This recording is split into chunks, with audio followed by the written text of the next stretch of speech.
Hello and welcome to ज़रा हट के। मुबश्शिर ज़ैदी और वसअतुल्लाह खान का सलाम कबूल कीजिए। ज़रार खोड़ो जो हैं वो एक हफ़्ते की छुट्टी पर चले गए हैं, फैमिली वेकेशंस हैं, वहाँ हमें ज्वाइन करेंगे 24 तारीख से।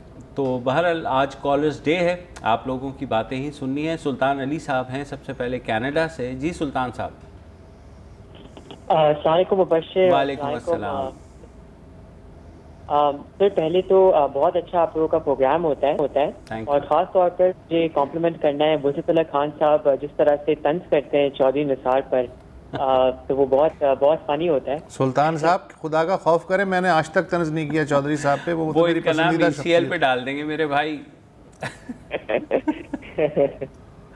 तो आप बताएं जी। तीन पॉइंट्स थे। तो सर ये GIT की जो अभी उन्होंने रिपोर्ट इशू की है, तो बहुत ही हिस्टोरिकल रिपोर्ट है। आई थिंक कि ये फाइनेंशियल करप्शन और फॉल्सिफिकेशन ऑफ डॉक्यूमेंट्स एक बहुत सिवियर चार्ज है अगेंस्ट द शरीफ फैमिली। बिल्कुल। और सर एक और चीज़ ऐड करनी थी कि जो लोग सर इस तरह, मैं बहुत डिसअपॉइंटेड था। आई थिंक मैंने आपको एक दफ़ा ट्वीट भी की थी कि सर ये जो इमरान खान पर शौकत खानम के लिहाज से जो ये लोग अटैक करते हैं, जो लोग एक हॉस्पिटल को नहीं छोड़ सकते और जो उसको ड्रैग करते हैं अपनी सियासत के लिए, बहुत ही डिसअपॉइंटिंग।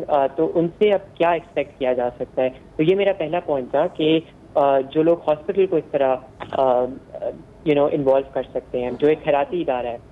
सुल्तान साहब, हम लोग भी अपने प्रोग्राम में खासा इस चीज़ को क्रिटिसाइज़ करते हैं कि इमरान खान साहब के शौकत खानम जो हस्पताल है उसको बख्श दिया करें। बाकी सियासत जो करनी है आप करें, उनकी शख्सियत पे बात करनी है, उनके तर्ज अमल पे बात करनी है, आप बिल्कुल कीजिए। तो और मज़ीद कोई सवाल आपका? जी सर अभी एक कराची का एक बाई इलेक्शन था, उसमें रिजल्ट आई थी, तो PTI की बहुत बुरी परफॉर्मेंस थी और हमारा ताल्लुक भी एक्चुअली इंटीरियर सिंध से है और कराची से है। तो सर बहुत ही डेफिनेटली PTI को फोकस करना चाहिए इंटीरियर सिंध पे और कराची पर। सर सिंध में बहुत बुरी परफॉर्मेंस रही है पीपल्स पार्टी की और ये एक बहुत बड़ी अपॉर्चुनिटी है PTI के लिए। I think they should definitely focus on Karachi interior Sindh. और सर तीसरी बात ओवरसीज पाकिस्तानी के वोट के लिहाज से है कि सर हमें कब वोटिंग राइट्स मिलेंगे, ये बहुत ज़रूरी है कि हमारे लिए ये किया जाए। अभी उड़ती मेरे कान में ये पड़ी थी कि शायद 2018 में भी ना ऐसे कोई राइट्स दिए जाएं। आज कोई ऐसी खबर आई थी और इसकी हमें तहकीक करके हम अगले हफ्ते बिल्कुल आपको बताएंगे। इमरान खान के कराची वाला जो इलेक्शन हुआ है PS 114 में जो PTI का, सर तो आपको क्या लगता है? आप भी जवाब दे दें। चौथे नंबर पे आई है तहरीक इंसाफ। 2013 में लग रहा था कि दूसरे नंबर की पार्टी बन गई है MQM के ख़िलाफ़, लेकिन अब तो जमात इस्लामी से भी नीचे मुझे उसका ग्राफ नज़र आ रहा है, कम से कम कराची के तक। उसकी वजह है कि कराची की जो क़यादत है वो तो सारी बनी गाला या इस्लामाबाद में इंटरेस्टेड होती है या TV के टॉक शोज़ में, तो ग्रास रूट लेवल पे तो ऐसा ही है बस। नवीदुल हक साहब हैं कराची से। अस्सलाम वालेकुम सर। वालेकुम अस्सलाम। सर वैसे तो मैं GIT वगैरह पे बात नहीं करता, लेकिन आज बहुत मजबूरी मुझे बोलना पड़ रहा है। जी। आप मजबूरी में भी GIT पे बात ना करें, कोई और बात करें। नहीं सर, ये बात बड़ी इम्पोर्टेंट है। अच्छा। सर इस एक कहावत मुझे याद आ रही है कि जब इंसान का बुरा वक्त होता है तो जब ऊँट पे बैठा होता तो कुत्ता काट लेता है। Yes yes. ठीक है सर, तो ऐसे कुछ अभी मियाँ साहब के साथ हुआ। अब अगर उसको हाँ करते तब भी मरते, ना करते तब भी मरते। वो जो भी एक दुबई के अंदर कंपनी के अंदर जिसमें चेयरमैन है, ये कहते हैं कि मैं उससे 10,000 दरम अगर तनख्वाह ले रहा हूँ तो फंस गए, इन्होंने अपने रिटर्न्स में नहीं लिखा। और बोलते अगर नहीं ले रहा मैं तो इन्होंने झूठ बोला। ये बेचारे फंस गए बुरी तरह सर इसमें। मियाँ साहब के पास नवीद साहब एक ही रास्ता रह गया, या तो कुत्ता गायब कर दें या ऊँट गायब कर दें या खुद गायब हो जाएं। नहीं, एक मुझे अभी इनकी बात पे याद आई है, जो दुबई की कंपनी के चेयरमैनशिप हैं या नहीं है, उससे कतई नज़र वो जो सरे पैलेस का जिस ज़माने नया मामला उठा था ना, तो उस ज़माने में भी कुछ समझ में नहीं आ रहा था भुट्टो फैमिली की कि कबूल करे कि सर पैलेस उनका है या नहीं है। आखिर में कई साल बाद फिर उन्होंने कहा हाँ ठीक है। तो उसी से मिलता जुलता मुझे ये दुबई की कंपनी का मामला लग रहा है। कामरान अली हमारे नवाब शाह से एक नए शेर के साथ आए होंगे। जी, शेर तो ख़तरे में है कामरान अली साहब, ज़रा ध्यान से। सजाए मौत देकर एक मुजरिम से कहा जज ने बिला खौफो खतर जो आखिरी ख्वाहिश हो बतलाओ, बहुत लटका के मुंह बोला वो मुजरिम अब तो जज साहब, मेरी ख्वाहिश तो ये है मेरे बदले तुम लटक जाओ। वाह वाह वाह वाह वाह, बहुत तो अच्छा। ये जो करप्शन के खिलाफ तहकीकात का आगाज जो वजीर आजम से हुआ है, क्या ये तहकीकात मंतकी अंजाम तक पहुंचेंगी और क्या दूसरे जो इस वक्त जो टेक लगा के बैठे हुए हैं वो भी इस असरअंदाज होगी उन पर भी? मुझे कामरान साहब आपकी इस बात पे रेडियो पाकिस्तान की कमर्शियल सर्विस होती थी 70s में, वो याद आ गई है। वहाँ होता था जो नई फिल्में रिलीज़ होती थी ना, हाँ। उनकी शॉर्ट कमेंट्री हसन शहीद मिर्ज़ा जो हैं वो गानों के साथ पेश किया करते थे और आखिर में होता था ताकि लोग जाएं वो फिल्म देखने, क्या रज़िया गुंडों के चुंगल से निकल जाएगी, क्या विलन के शैतानी इरादों को शिकस्त होगी, ये सब देखने के लिए आज फलाने सिनेमा में। कौन सा साहब है? सज्जाद वाइन साहब हैं लाहौर से। वाइन साहब लाहौर से। जी हाँ जी, सज्जाद वाइन लाहौर जी, से। जी। मैं सुनकर बातें खुश होता हूँ, महसूस होता हूँ और जाहिर है कि मालूमात में भी इजाफा होता है। आपकी जो माशाल्लाह दिल को मोह जाने वाले जो आपके तबसरे होते हैं जी। तो मैं ये सोचता हूँ कि पाकिस्तान में 70 साल से हम यही सुन रहे हैं, अपने बुजुर्गों से भी उनके बुजुर्गों से भी यही सुनते आए हैं। और आज भी मैं अभी थोड़ी देर पहले किसी चैनल पे सुन रहा था कि अच्छे दिन आएंगे, पाकिस्तान में बेहतरी आ जाएगी, हालात बेहतर हो जाएंगे। अब 70 साल हो गए हैं, हालात बेहतर होने का जो राग लापा जा रहा है और ये इतना पक्का राग है कि कानों में अब रस नहीं घोल। वाइन साहब आपकी अपनी उम्र क्या है? मैं तो कोई 50 के आगे पीछे हूँ। कितने हैं? 50 50 के आगे पीछे हूँ। आगे पीछे क्या होता है? 49 के हैं या 51 के हैं? भाई नहीं बस 50 का भरम रख लेना आप। अच्छा 50 के हैं आप वाइन साहब। 50 के हैं तो यकीनन आपने जो है वो मिसरा तो सुना होगा, हालात हाजरा को कई साल हो गए।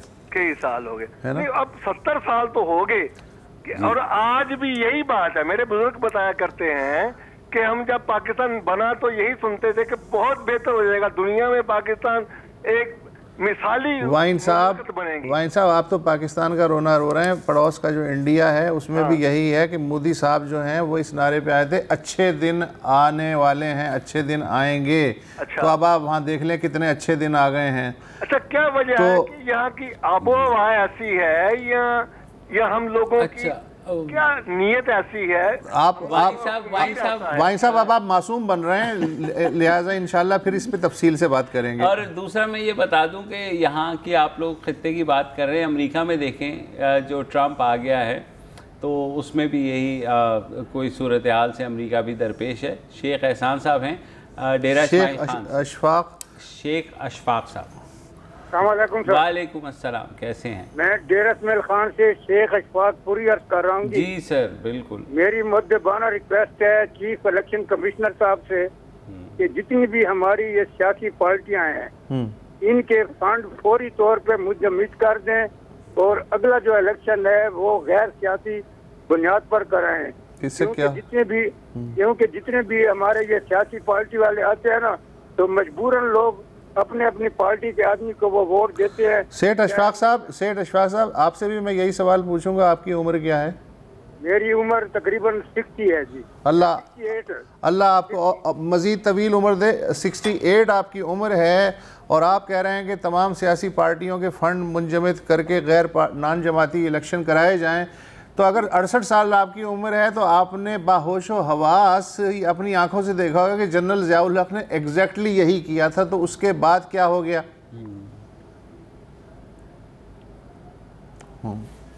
मोहम्मद कासिम साहब हैं कराची से। जी कासिम साहब।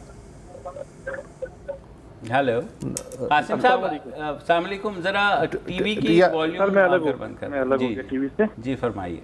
बस सर एक अपना तजुर्बा कह लें या अपना नजरिया कह लें, लेकिन मैं कुछ इस तरह का समझता हूँ कि जिस वक्त नवाज शरीफ साहब ने MKM के खिलाफ कुछ गलत किया है तो कुछ मुकाफात अमल के तौर हाय लग गई उन्हें, हाय लग गई उन्हें। हमेशा ऐसा हुआ है, बद्दुआ लग गई उन्हें। देख लें उसके बाद का देख लें तो जो कोर्स उन्होंने तो इसका मतलब बेनज़ीर भुट्टो को भी हाय लग गई है ना। और वैसे मुशर्रफ को क्यों हाय लग गई? उसने तो बड़ा अच्छा किया था MKM के साथ। सर वो तो एक कमर का दर्द है ना जिसमें डांस हो सकता है। कासिम साहब अल्लाह का खौफ करें कुछ। एनीवेज, तो अच्छा यास्मीन हैं, यास्मीन साहिबा हैं कराची से। जी यास्मीन साहिबा, अस्सलाम वालेकुम। वालेकुम अस्सलाम, कैसी हैं आप? मेरे नाम से ही पहले आप इतना कैखा लगा रहे हैं। नहीं, हम उनकी बात पे हंस रहे थे, लेकिन आपकी आवाज़ आई तो फरमाइए।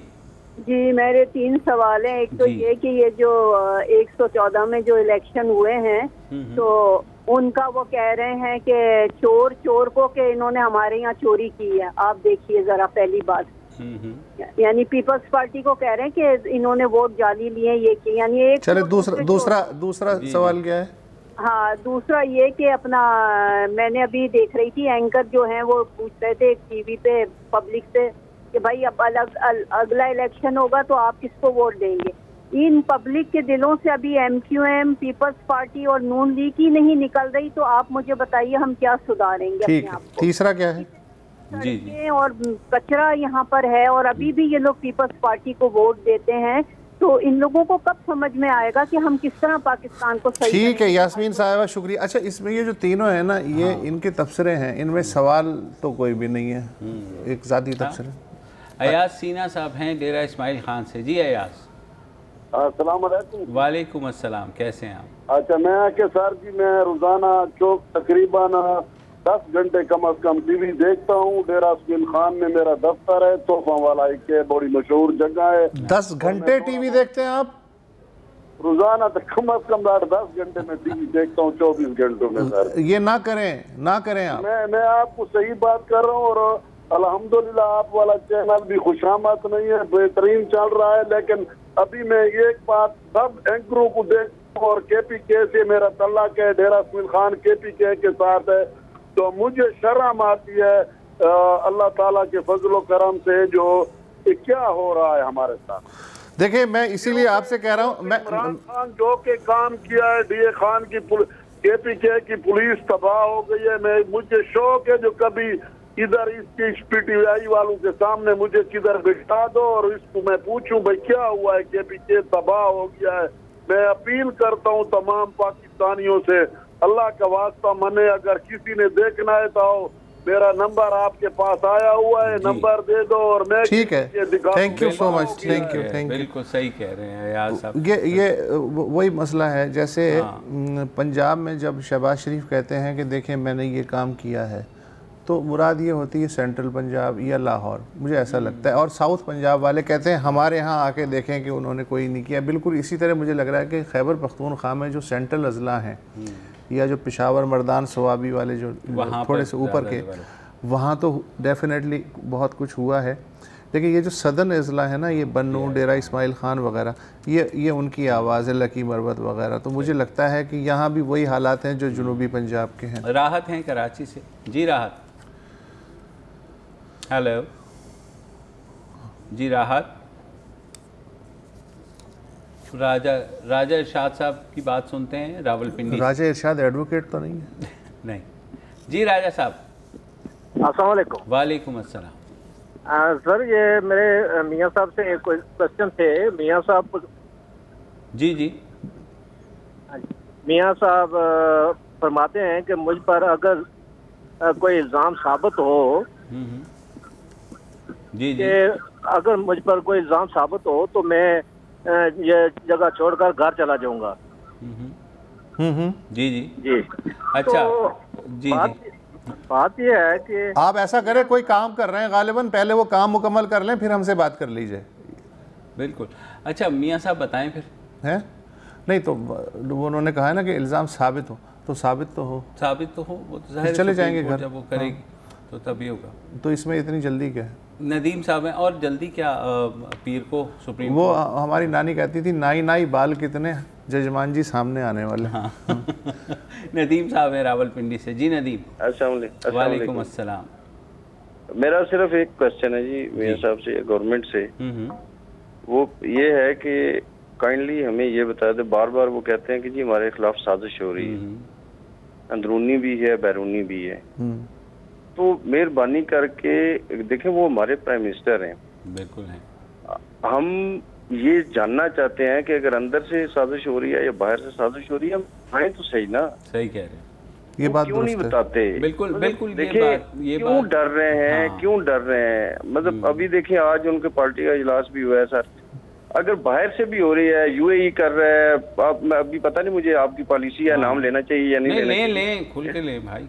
कि अगर यूएई कर रहा है कि जी यूएई को या सऊदीया को इन्होंने फौज नहीं भेजी या उनके साथ उनकी वो टर्म्स एंड कंडीशन पे नहीं आए, और वो अगर कर रहे हैं, यूएसए कर रहा है, इसराइल कर रहा है, इंडिया कर रहा है, कौन कर रहा है? हमें पता तो हो ना, ये हमें बताते क्यों नहीं है? सिर्फ एक ही क्वेश्चन है, और आप भी प्लीज ये क्वेश्चन उनसे करें, बिल्कुल आपकी आवाज जो है वो ज़ाहिर गवर्नमेंट सुनती है। जी नदीम भाई, अभी मैं यही बात मुसरत साहब से प्रोग्राम से पहले कह रहा था कि मियाँ साहब जो कहते हैं ये साजिश बार बार के क्या साजिश हो रही है, तो वो साजिश सामने आनी चाहिए। मुझे याद है धरना आया तो उन्होंने कहा साजिश है, मैं वक्त आने पे सब बता दूंगा। फिर धरना 2 हुआ तो उन्होंने कहा साजिश है, मैं वक्त आने पे सब बता दूंगा। और उसके बाद वो जनरल राही शरीफ साहब के साथ जब उनकी हुई तो उन्होंने कहा मैं सब वक्त आने पे सब बता वक्त तो आता नहीं, बुरा वक्त आ जाता है। आसिफ जाफरी हैं कराची से। जी आसिफ साहब। वालेकुम अस्सलाम। बस मैं एक कराची के रहने वाला हूँ और एक उर्दू स्पीकिंग हूँ मैं। ओके ठीक है, मैं कहना ये चाह रहा था कि आज ये नवाज शरीफ साहब जिस हालात का शिकार हैं, इनको चाहिए और भी पाकिस्तानी लोगों को चाहिए कि हमने जो भुट्टो फैमिली के साथ ज्यादतियाँ की हैं उन पे माफी मांगे। पूरी कौम से मैं ये कहूँगा कि जो हमने ज्यादतियाँ की हैं भुट्टो खानदान के साथ। तो आपके ख्याल में अगर ये माफी मांगेंगे तो बच जाएंगे? नहीं, बच भी जाएंगे, हालात बदल जाएंगे इनके। हमें सच को मानना चाहिए। जो उनके साथ पूरी मुल्क में ज्यादतियाँ हुई है ना, उसका अंजाम है आज ये हमारा मुल्क इस मैच पे पहुंचा हुआ है।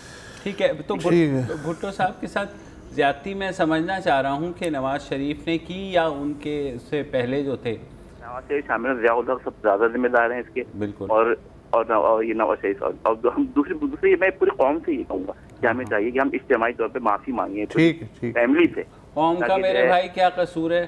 कौम क्यों माफ़ी मांगे? कौम तो बेचारी पिस रही है, पिसे चले जा रही है। हर दौर में वो खुश दिनों की नवीद सुनाई जाती है और उसके बाद जो है फिर हमें ब्रेक लेनी पड़ जाती है। तो ब्रेक लेते हैं, आपकी कॉल जाएंगी।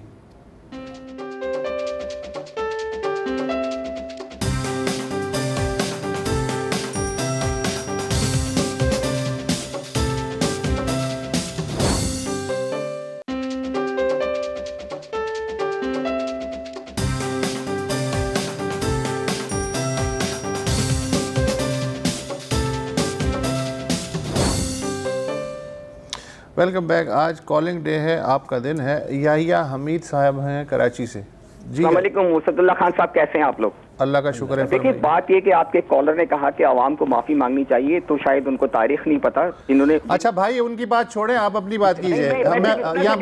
मैं सिर्फ इतना बहस को आगे मत बढ़ाएं। आप क्या कहना चाह रहे हैं? मैं सिर्फ ये कहना चाह रहा हूं, आपका अपना आप सवाल क्या है या जवाब क्या है? मेरा सवाल ये है मुर्शदुल्लाह खान साहब, बात ये है कि हमने ठीक है आपने हमेशा मेरे सिविलियंस को फारिग किया है। आप मुझे बताएं कि आईने पाकिस्तान तोड़ने वाले को आज तक सजा क्यों नहीं दी गई? इसमें जो लोग शामिल हैं उनको तो आज तक सजा नहीं दी गई। अगर इतनी आजादी आप बहस करना चाह रहे हैं, सवाल करना चाह रहे हैं? मैं सवाल यही करना चाह रहा हूँ। आप सवाल कीजिए ना फिर। मेरा सवाल यही है मुर्शदुल्लाह खान साहब, मेरा सवाल ये, मैं आप समझने की कोशिश, मैं आपसे सवाल यही कर रहा हूँ कि क्या सिर्फ सिविलियंस को ही लटकाया जाता है तख्तेवार पे या उन्हीं को सजा मिलती है? जो लोग आईने पाकिस्तान को तोड़ जाते हैं तो क्या वो पनामा से छोटा जुर्म है जो उनको छोड़ दिया जाता है? तो ये इसका जवाब तो हजारों दफा आपको मुख्तलिफ प्रोग्रामों में दिया जा चुका है कि हाँ ऐसा ही है, सिविलियंस को ही सजा मिलती है। मतलब ये कि फिर जाहिर बात है जिन लोगों के पावर है वो तो ये जी बिल्कुल ऐसा ही है, ऐसे ही चलेगा, ऐसा ही है। मोहम्मद अली बरोही साहब है ठट्टा से। बरोही साहब अस्सलाम सर। वालेकुम सलाम। सर मेरा एक छोटा सा ये रिक्वेस्ट है कि हमारे मुल्क के सियासतदान जब करप्शन करते हैं तो अपने बच्चे, बीवियां, बहन, भाई, बेटे इन सारों को मुलविस क्यों करते हैं? यदि करें तो खुद करके खा जाएं। अब आप साहब देखो तो फरियाल तालपुर, अगर आप नवाज शरीफ साहब देखो तो मेरे नवाज, ये क्या मसला है? और फिर ये मानते भी नहीं है। इसका वजह क्या है? पनामा में जितने लोग आए वो जो है विथड्रा करके चले गए, और ये कहता है कि मैं शरीफ। सही जी सर, बताएं क्या कहते हैं? यार अकेले होती नहीं है बेसिकली। हाँ, एक अकेला 2-11, और अकेले कैसे कर लेंगे आप, वैसे मुझे बताएं। हाँ, सही कह रहे हैं। इवन जो मामूली अफसर भी है उसे भी नीचे वालों से लेके ऊपर तक खुश रखना पड़ता है। तो जो जितना आगे जाएगा उसे उतना ही लोगों को। जिया साहब हैं कराची से। जी जिया साहब। अस्सलाम वालेकुम। वालेकुम अस्सलाम। सर जिया बात कर रहा हूँ कराची से। मेरा सवाल ये है आपसे, अभी कुछ अर्से से मेरे साथ एक प्रॉब्लम है कि मैं FBR रिटर्न नहीं कर सका। जी जी। आपने ये बताया कि जनाब आपका रिटर्न नहीं है तो आपको टैक्स ज्यादा देना पड़ेगा कैश के ट्रांसैक्शन। मेरा सवाल ये है कि एक शख्स से उसकी 3 नस्लें करप्शन करती हुई चली आ रही है, अरबों रुपए उसने कमा लिए। अब आप ये कहते हैं कि हमारे इदारे GIT के बाद रिपोर्ट ये आती है कि हमारे इदारे बहुत मजबूत। सर इदारे मजबूत नहीं, इदारा मजबूत हुआ है। 3 नस्लें करती नहीं करप्शन, उसको कोई पकड़ने वाला नहीं है। ये गरीब आदमी अगर 1 साल का रिटर्न जमा नहीं करवाता है तो उसको टैक्स ज्यादा देने पड़ते हैं। दूसरा बंदा खरबपति बनता चला। जिया साहब मसला इस तरह देखें, बात ये है कि एक तो हम बड़ी आराम से ब्लैक एंड वाइट में चीज़ें देख लेते हैं कि यार गरीब ये कर रहे हैं, वो अमीर ये कर रहे हैं। सब इस मुल्क में जिसको जहाँ मौका मिल रहा है ना, गरीब से लेके अमीर तक दाव लगा रहा है, वो दाव लगा रहा है। अच्छा, सवाल ये है कि इस मुल्क की आबादी है 20 करोड़। टैक्स गोशवारे देने वाले या जिनका टैक्स कट रहा है वो कितने? 1 मिलियन। हाँ।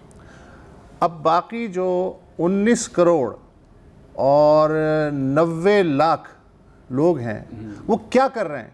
वो सब गरीब हैं, गधा गाड़ी चला रहे हैं, फुटपाथ पे सब्ज़ी बेच रहे हैं। किसी भी आप दुकानदार से पूछ लें, किसी ताजिर से पूछ लें, किसी सनतकार से पूछ लें, आज तक कोई अपने मुंह से नहीं कहता कि जी मुझे इस साल इतना मुनाफा हुआ, वो जी नुकसान हो गया है। क्या बताएं जी, हाथ बड़ा तंग है। तो ऐसी सूरत हाल में कोई ज़्यादा नंगा है, कोई कम नंगा है, लेकिन ये कहना कि जी गरीब ये ना करे तो अमीर ये ना करे, जिसका जहाँ दाव लगता है चलता है। खालिद अहमद साहब हैं क्वेटा से। जी खालिद साहब। अस्सलाम वालेकुम। वालेकुम अस्सलाम। सर मेरा सवाल ये है आपसे कि एक तो इमरान खान KPK की गवर्नमेंट में है, और दूसरी बात यह है कि उसके लिए एक टेस्ट केस था मशाल खान का।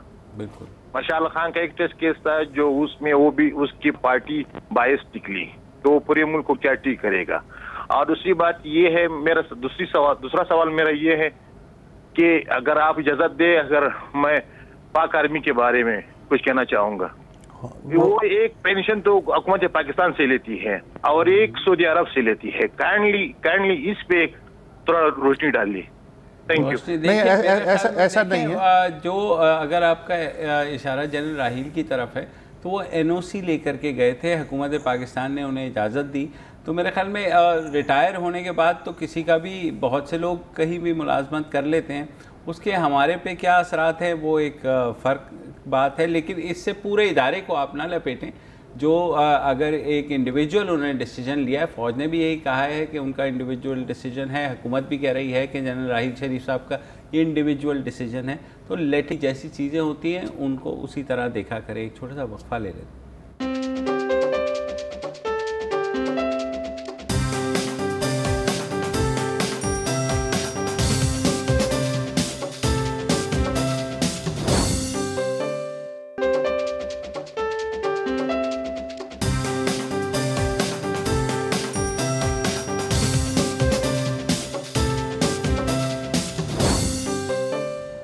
Welcome back. It's calling day. Humaira साहिबा हैं साउथ लंदन से। जी हुमैरा साहिबा। अस्सलाम वालेकुम। वालेकुम। आपका प्रोग्राम बहुत अच्छा है, सबको बहुत बहुत जो है सलाम।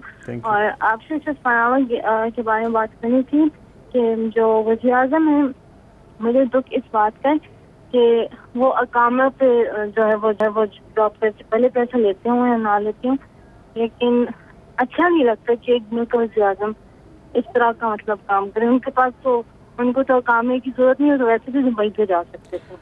हाँ हुमैरा साहिबा, ये थोड़ी सी हमने तहकीक की है। हमारे जितने सियासी जमातों के लीडर हैं ना, सबके सब अकामा पे हैं वहाँ पे, आप चेक कर सकती हैं। लेकिन वो वज़ीर आज़म तो नहीं है ना। नहीं, बिल्कुल बिल्कुल आपकी बात ठीक है। और यही चीज़ हमने कही थी कि जब वज़ीर-ए-आज़म ने 1998 ये कहा है अपनी तकरीरों में और कौम से ख़िताब में कि 1998 के बाद मैं किसी कारोबार का हिस्सा नहीं रहा, तो उन्होंने जो ये कैपिटल FZE जो कंपनी है एग्जैक्टली, तो उन्होंने अगर इस कंपनी के वो बोर्ड के चेयरमैन रहे हैं और तनख्वाहदार भी हैं और अकामा वाले भी हैं, तो बिल्कुल आपका एतराज़ बिल्कुल बचा है। ठीक है। अफवान साहब हैं गुजरांवाला से। हाँ जी, अस्सलाम वालेकुम सर। वालेकुम अस्सलाम। सर मैंने ये पूछना था कि ये JIT की रिपोर्ट आई है जी, तो सोमवार वाले दिन इसकी पेशी है कोर्ट की, तो इसमें जो सर डिफेंडेंट है नवाज शरीफ साहब, उनको जरा करने का मौका मिलेगा कि सुप्रीम कोर्ट इसके ऊपर जरा का अब मौका नहीं उनको मिलेगा अगर वो जरा करना? मेरा ख्याल में मेरे भाई मिलेगा मौका। तमाम पार्टियों को सुप्रीम कोर्ट ने कहा था कि आप जो ये JIT की रिपोर्ट है इसको पढ़ के आइएगा और जो जिसका मौक़िफ़ है वो अदालत में दे दे। और प्लेंटिफ भी जाकर वो अपनी बात बिल्कुल मौका मिलेगा। सबसे बड़ा राइट टू रिस्पॉन्ड जो है वो डिफेंडेंट का ही होता है, यानी पटिशनर्स का तो राइट है ही कि वो बोल रहे हैं, लेकिन जिस पे इल्ज़ाम लग रहा है उसका सबसे बड़ा राइट होता है कि अगर उसके पास कोई डिफेंस है तो वो आकर के अदालत में बयान करे। अब्दुल रज़ाक साहब हैं कराची से। वालेकुम अस्सलाम। मुबशर जहांगीर साहब और हुसैनुल्लाह साहब को मेरी तरफ से बहुत बहुत सलाम। वालेकुम अस्सलाम। माशाल्लाह प्रोग्राम भी बहुत अच्छा होता है और मेरे नाम से वाकिफ ही होंगे। मेरा एक ही पॉइंट होता है जी। अब लोग कह रहे हैं कोई JIT के चक्कर में पड़ा है तो कोई पनामा लीग के चक्कर में पड़ा हुआ है। आप किस चक्कर में पड़े हुए हैं? हम तो UBI के चक्कर में पड़े हैं मुस्तफा साहब। इस महीने भी मिली तो 5,200 मिली, जबकि बजट में कहा गया था कि तमाम पेंशनरों को 10% इजाफा हो गया है। जनाब हमें कुछ भी नहीं मिला साहब। ये अच्छा, असल में सर एक महीना ठहर जाइए, आपको जो मिली होगी वो जून के महीने की पेंशन जुलाई के शुरू में मिली होगी, तो वो फाइनेंशियल ईयर वही चलता है 30 जून तक। तो let's wait for 1 month and hopefully आपको जो फर्स्ट वीक ऑफ अगस्त में जो तनख्वाह जो पेंशन मिलेगी, होपफुली जैसे गवर्नमेंट ने वादा किया तो जाहिर है मुख्तस भी किए होंगे 10% इंक्रीज। मेरा ख्याल है अगस्त के उसमें शायद होपफुली आ जाना चाहिए। जी जनाब। तो वो साहब जी खालिद यूनुस साहब हैं हमारे साथ। जी खालिद साहब कहाँ से बोल रहे हैं?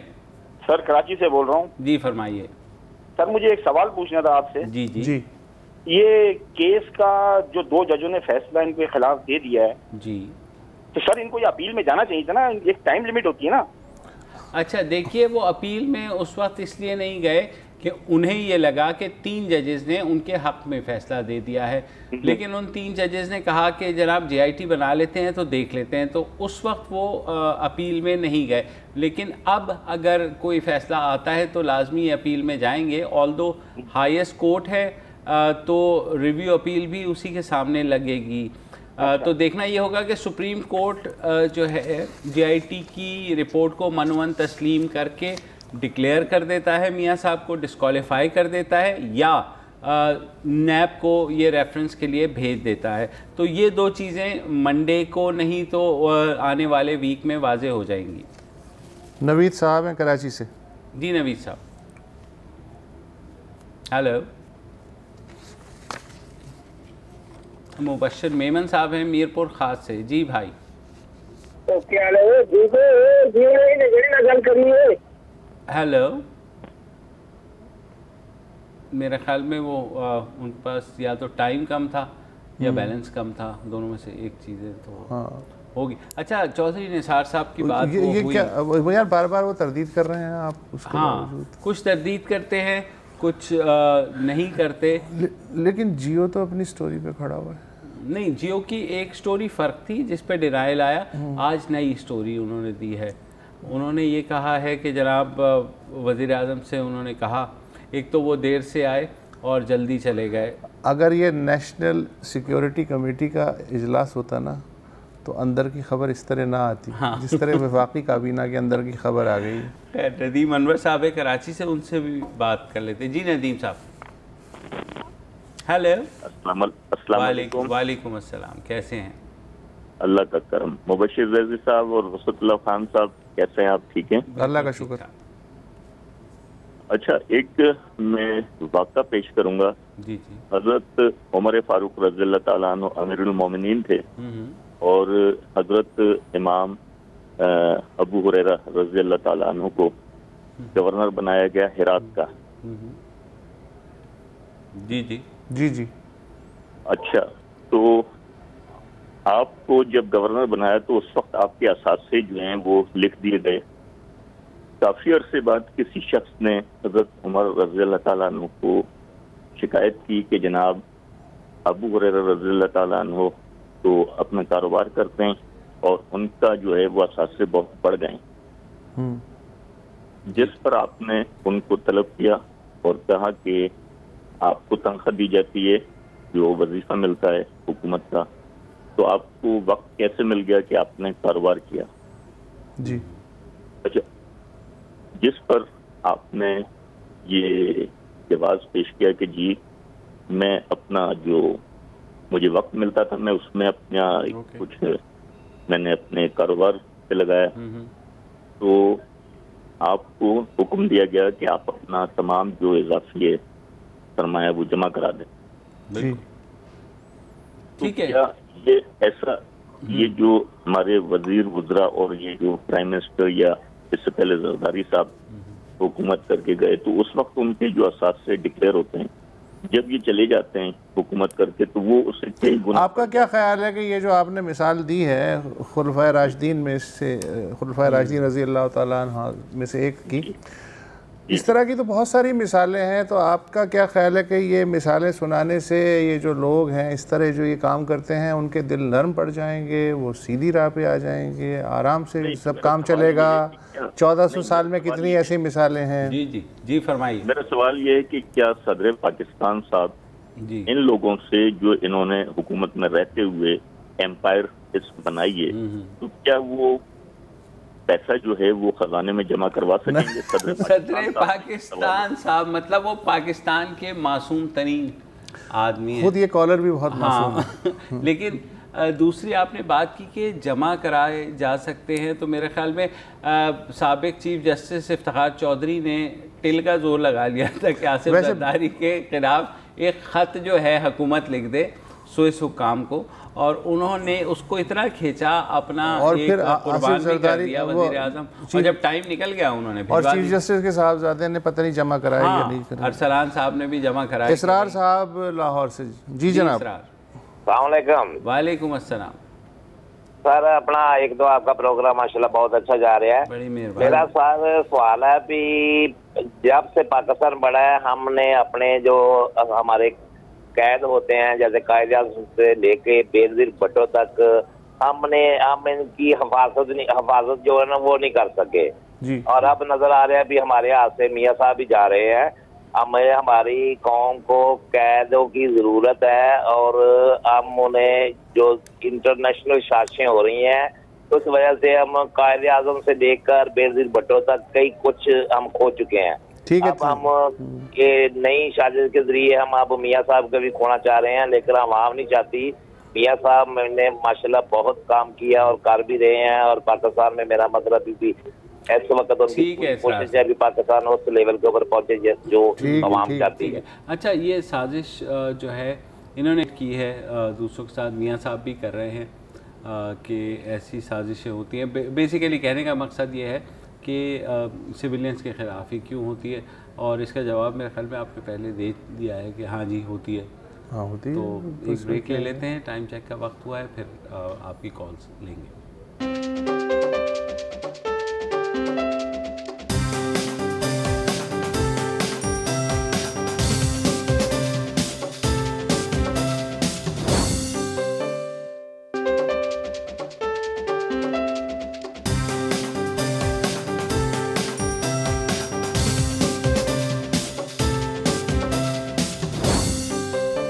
Welcome back. अनवर हुसैन साहब हमारे साथ हैं रावलपिंडी से। जी अनवर साहब।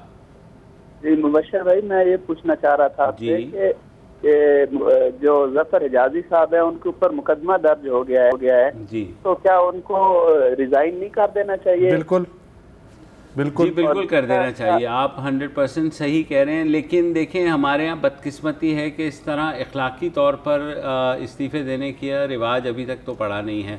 आप जान ले लें, इस्तीफ़ा ना लें। एक और बात ये है कि क्या हमारे जो पार्लिमानी लीडर हैं या सियासी जमातों के लीडर हैं, उनके जो वजीर हैं वो उनको डिफेंड करने के लिए होते हैं? जी मेरे भाई, बदकिस्मती से यही सच है कि जब मुसीबत आती है तो वज़ीर अपना काम छोड़ के बस यही कर रहे होते हैं, डिफेंड। और आपको पता है एक के बाद एक के बाद एक के बाद एक प्रेस कॉन्फ्रेंस, तो यही चलेगा जब तक क्राइसिस ओवर नहीं होता। अच्छा सर, मंसूर अल्लाह बख्श साहब हैं कराची से। जी मंसूर साहब, वालेकुम अस्सलाम। जनाब पहली बात तो ये है कि जो भी आपने कॉल कर रहा है वो फौज और अदलिया के बारे में बोल देता है। जहाँ तक मेरी मालूमात हैं उनका एहसास अपना एक निज़ाम है, वो अपना एहसास करते रहते हैं और यही दो इदारे हैं जो काम कर रहे हैं। सुबह 8:30 बजे जज साहिबान बैठ जाते हैं और कोर्ट चलाते हैं। तो वो एक लीगल प्रोसेस है, ठीक है, नवाज शरीफ ने जो कुछ भी किया है वो एक लीगल प्रोसेस है, उसी पे ही वो चलता रहेगा। उनके पास भी रेमेडी है, दोनों के पास है। इस पे मीडिया में बात करना मुनासिब कुछ नहीं है। और दूसरी बात यह है कि जो हमारे असल अवाम के इश्यूज हैं, जैसे यूथ बाहर जा रहा है, कोई पढ़े लिखे के लिए यहाँ पे कुछ चांसेस कम है, उसके मुतालिक ना कोई मीडिया में बात करता है, ना ही कोई गवर्नमेंट ऑफिसर बात करता है। मंसूर साहब, अल्लाह आपको खुश रखे, आपकी उम्र दराज करे। आपका कहना 1000% दुरुस्त है, एग्जैक्टली ऐसा ही हो रहा है। लेकिन ऐसा क्यों हो रहा है? नोट कमाने हर एक को, भले वो सियासतदान हो, मीडिया हो, तनख्वाह हर एक को चाहिए, भले मैं हूँ और मुबशिर हूँ। हम खुल के बात कर रहे हैं, हम कुछ नहीं छुपा रहे हैं। बहरहाल बाकी और जितना पुलाव में मसाला तेज़ होगा उतना ही बिकेगा, इतनी सी बात है। खालिद हुसैन साहब हैं हैदराबाद से। जी खालिद साहब, सुना है बड़ी बारिश हो रही है? जी खालिद साहब, वाकई हो रही है बारिश। हेलो, इफ्तिखार अहमद साहब हैं कराची से। जी इफ्तिखार साहब। जी, मैं इस सिलसिले में जो आपका जो करंट इशू पर जो आप बात कर रहे हैं, मैं इस सिलसिले में ये कहना चाहूँगा कि हमारे मुल्क के बहुत सारे मसाइल हैं। हम मतलब जो है अपना मीडिया, ज़ाहिर है मीडिया को भी कोई इश्यूज चाहिए होते हैं, वो डिफरेंट इश्यूज पर बात करते हैं वो, लेकिन हम एक ही तरफ उलझ के रह जाते हैं। जो हकीकी मसाइल हैं उस पर हम नहीं आते। हम एक्चुअली एक चीज़ को टारगेट कर लेते हैं, उसी पर हम शुरू हो जाते हैं। हम ये नहीं देखते कि मतलब हमारे मुल्क में क्या प्रॉब्लम्स हैं, हमारे अवाम जो है वो पॉवर्टी की बिल्कुल मिनिमम लाइन। अच्छा इफ्तिखार साहब, एक बात बताइए, अगर मैं अपनी नॉलेज के लिए पूछ रहा हूँ, क्योंकि हम भी कोशिश करते हैं कि थोड़े डिफरेंट सब्जेक्ट्स ले, लेकिन बात उमूमन ये होती है जब इतना पॉलिटिकली चार्ज एटमॉस्फेयर होता है तो लोग भी टीवी की तरफ ग्लूड होते हैं और वही सुनना चाहते हैं। जो कि इसकी मिसाल ये चलता हुआ प्रोग्राम है कि अब तक इस प्रोग्राम में जितनी भी गुफ्तगू हुई है, जो भी आपकी तरह के कॉलर्स हैं, 90% जो है पनामा से मुताल्लिक कॉल्स आई हैं। तो अब हम क्या करें? वो इसलिए है कि हमारे मीडिया ने इसको बहुत ज्यादा हाइक कर देते हैं। कोई भी इशू, मैं इसकी बात नहीं कर रहा जी। मैं मतलब जो है इसका मतलब ये है कि आपकी दुकान पर, मीडिया भी एक दुकान है, उसकी दुकान पर जो कुछ बिक रहा है वो ही बेच रहा है। इस तरह नहीं है ना। मीडिया को तो अवाम की आवाज, मुल्क की आवाज और इस तरह की अक्कासी होनी चाहिए, हाईलाइट करनी चाहिए इशू जो कि दूसरे मतलब मसाइल हल हों। हम बहुत गरीब मुल्क हैं, हमारी पॉवर्टी लाइन, आप कभी घर में चले जाएं, आप दूसरी जगहों पर, कभी कराची में ही आप जरा सबज पे चले जाएं, मुजाफरती इलाके हैं वहाँ चले जाएं, आप जाके देखेंगे कि वहाँ पर लोगों के बहुत इश्यूज हैं। वो ऐसे इश्यूज हैं कि हमें वो मीडिया को हाईलाइट करें, लोगों को, लोग वो सुनना चाहते हैं।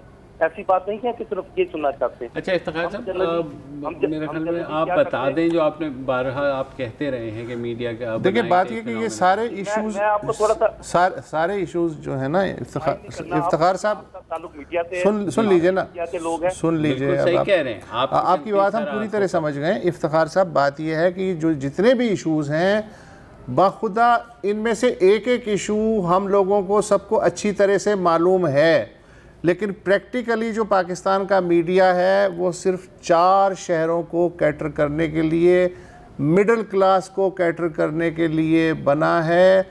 वो खुद भी प्रेशर ग्रुप्स हैं और उनको प्रेशर ग्रुप्स जो स्टेट एक्टर्स हैं वो भी और नॉन स्टेट एक्टर्स हैं वो सब जो हैं ये खिचड़ी बनी हुई है। और उस खिचड़ी की जो प्रोडक्ट है एक नॉन प्रोडक्टिव प्रोडक्शन की सूरत में आपके सामने रोज़ाना आती है 24 आवर्स। हम भी आपके साथ हाँ में हाँ मिलाते हैं, लेकिन सवाल ये है कि क्या करें। मेरा ये ख्याल है जैसे हमारा माशरा डायरेक्शन लेस है, वो सब फोकस नहीं है और उसकी कोई भी वजह हो सकती है कि नहीं तो मीडिया तो डायरेक्शन लेस नहीं होना चाहिए। तो मीडिया भी डायरेक्शन लेस हो गया ना, बदकिस्मती है ना, क्या करें मुझे बताएं। बदकिस्मती नहीं है, there is a method into madness, there is always a method to the madness. Sher Ali साहब हैं लोरालाई से। जी शेर अली। हेलो। इमरान साहब हैं कश्मीर से। जी इमरान। वालेकुम सर। वालेकुम अस्सलाम। मुबशर साहब, आप लोगों के प्रोग्राम्स बड़े अच्छे होते हैं, मैं माशाल्लाह जब भी देखता हूँ बड़ी बड़ा अच्छा नॉलेज देते हैं। दरअसल एक चीज सर मैंने आपसे पूछनी थी, माशाल्लाह आजकल तो बनाना में बड़ी डिस्कशंस हो रही है। दरअसल हम बीइंग पाकिस्तानी हमें ये पता नहीं है कि जमहूरियत कहते किसे हैं। दरअसल आप जहाँ पे देखें पाकिस्तान में हर जगह पे जहाँ पे जो भी एमएनए है वो वहाँ अपने इलाके का दादा है। बिल्कुल जी। यहाँ पे आवाम की वो कहते हैं ना जमहूरियत जिसे कहते हैं, जमहूरियत government of the people, government by the people. जी। तो यहाँ पे पीपल तो जाहिर नहीं होते, लोग जलील होते रहते हैं। कभी देखा नहीं आपका एमएनए आपके पास आया हो? जी बिल्कुल। हर एक अपने इलाके का दादा है। रुकने असम्बली अपने हलके का दादा है, हलके का जो वोटर है वो अपने घर का दादा है, उनकी जो बीवी हैं वो अपने बच्चों पे प्रेशर डाल रही हैं और बच्चे जो हैं वो अपना जो पालतू कुत्ता और मुर्गी है उस पर गुस्सा निकाल। मिसेस कैस है कराची से, फाइनल कॉल है। जी मिसेस कैस। जी अस्सलाम वालेकुम सर। वालेकुम अस्सलाम। जी सर, मुझे बिल्कुल एक नॉर्मल सी बात करनी थी। देखें पनामा वगैरह की बातें सभी कर रहे हैं, लेकिन मेरा जो मसला है, इस इशू है, वो है कराची के अंदर जो हालात हैं और जो सबसे बड़ा इशू है वो यूनिवर्सिटी रोड के ऊपर मौजूद गंदगी और वो तमाम कच्ची आबादियाँ जिन्होंने नाले तोड़ रखे हैं और जिन्होंने एक बिल्कुल अजीब जैसे कहते हैं धोबी घाट बना रखे हैं। अपने बच्चों को बिल्कुल वहाँ पे नंगे नहलाते हैं, धुलाते हैं, सुबह से शाम तक वहाँ पानी बह रहा होता है। वहाँ पे इवन के यूनिवर्सिटी की लड़कियाँ खड़ी नहीं हो सकती हैं। बदकिस्मती से वक्त हमारा ख़त्म हो चुका। काश आपसे पहले बात हो चुकी होती, फिर इंशाल्लाह आपसे तफसीली तौर पे बात हम देखेंगे भी। हाँ, इजाज़त दीजिए, मंडे तक एंजॉय कीजिए। 2 दिन आप हमारी शक्लें नहीं देखेंगे, कितनी अच्छी बात है। खुदा हाफिज़। अस्सलाम वालेकुम। अगर आपको हमारे शो पसंद आया है तो प्लीज़ हमारे YouTube चैनल को सब्सक्राइब करें और अगर मुनासिब समझे तो इस वीडियो को लाइक भी कर लें, तो कोई हर्ज नहीं है, और शेयर भी कर लें और कमेंट भी कर दें जी, वरना वो सब ऐसे ही लिखते रहेंगे। और ये जो दोनों कह रहे हैं ये कर लें जी प्लीज़, नहीं तो हमें भी घर जाना है, मैं आपके कंप्यूटर में नहीं रहना 24 घंटे। सही बात।